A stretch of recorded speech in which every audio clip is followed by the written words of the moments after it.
Hi, I am so excited to share with you that I have added a digital component to my year-long Poem of the Week bundle. So if this is a bundle that you already own, you can go ahead and download it again and receive all of the digital components for free. If you're not familiar with this bundle, it is a bundle that has 40 original poems that are written. Most of them tie into key content or skills that I taught in my second grade class, but I would say that the poems can be used for second, third, or fourth grade even. I've had a lot of fourth grade teachers to tell me that they have used them and love them with their students.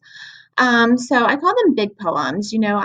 I was able to find a lot of kindergarten and first grade poems online, but not so many of the bigger poems. So I hope that you enjoy these and that you love the new digital components that have been added. Let's take a look at them. When you open up the digital components, they will look like this. This is for the poem Ice Cream Dreams. So the first slide in the digital component is one that would have students read the poem and work on their fluency. So this is a page where, I know a lot of teachers do like a poetry race where students read the poem as many times as they can in a week, and they see how many times they could read it in a week. So if you're doing something like that, this lets them record someone that they read the poem to each day. So they just click and type in those names.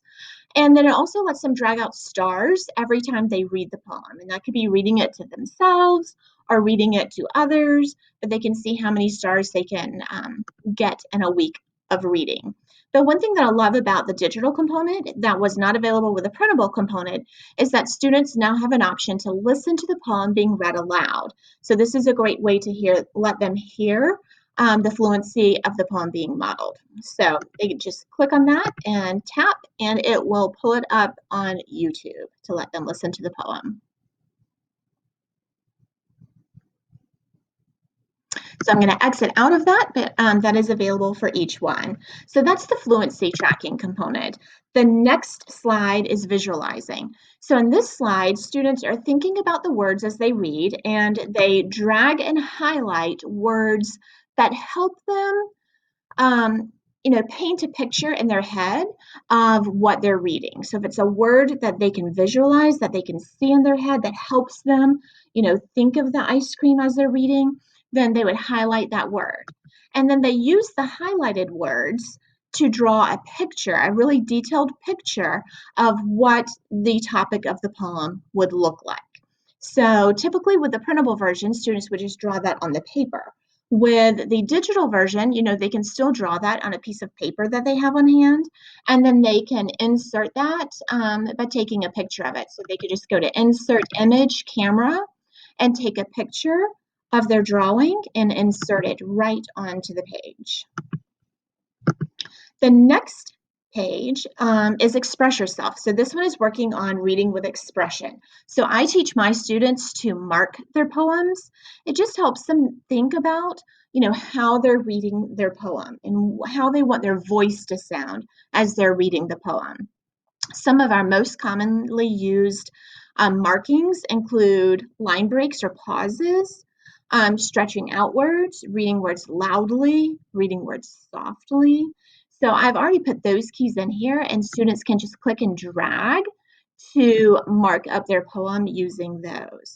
Of course, they can always add text boxes and, think of other markings that they would like to mark up their poem with by adding text boxes and using letters or symbols to add their own markings. The next slide is making connections with the poem. So in this slide, as they're reading the poem, they're trying to make a connection, and then they would just click and type about the connection that they made.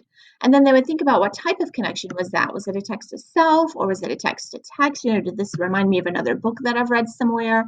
Then they would just drag the circle to show what type of connection they've made. The next slide is probably our favorite component. This is always tops with my students. And this component is kind of like Mad Libs. So if you loved those when you were a child, then this will be a fun page. So on this page, students would have to type in different parts of speech or words over on the left-hand side, and the text boxes are there, so they would just type. So let's say bumped. And let's say 100. I'll say inches. I'll say pizza. Okay, and so let's pretend like I filled all of those out. Once I've filled all of those words or parts of speech out into the text boxes there, then they would click on the screen box and delete it. So now they can see the poem, but instead of being the regular poem they've been working on all week, now they're going to make a silly version using the words that they typed. So you can see this has a number 1 under the line. So I would type in word number 1 here, number 2, number 3. That one was also number 4, number 5, and that's where I stopped. But let's read it and see. So I'm dreaming of an ice cream bumped up 100 inches tall. Inches of pizza. So you can see how it's going to turn out to be a silly version of the poem. They love doing that every week. The next slide is a writing extension.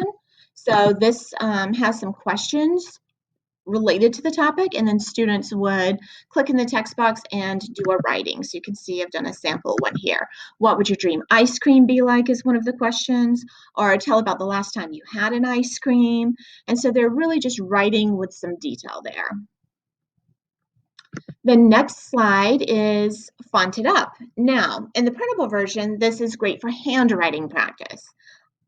Obviously, in the digital version, it wouldn't be them actually handwriting it. But this is still a great version. It's a great activity for them to do to choose different fonts, get used to using different fonts, get used to reading different fonts.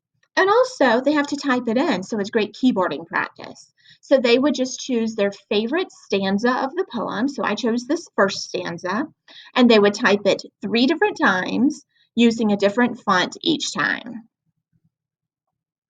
All right, the next activity is word work. So in this one, there's a large word that comes from the poem. So in this one, it is sprinkles. And these are letter tiles that can be moved around. So students can try to make different words with them. And once they've found a word, they type it in the box. So you can see I've started typing some 2-letter words that were found, 3-letter words, 4-letter words, and 5-letter words. So they can manipulate these to help them think of some words. And then for extra little bonus at the end, a little math practice thrown in, they can add up their total from their words. So when we're working in small groups in the classroom and stuff, students love to do this and see who can come out on top. And so up in the directions, it tells you how many points you get for each column of words. And they can just click and type in their total. Okay. For the next digital activity, this is the final one, and this is the comprehension check. So this is going back to the poem and answering questions about the poem. So this could be used for a little poetry assessment at the end of the week if you wanted a little assessment.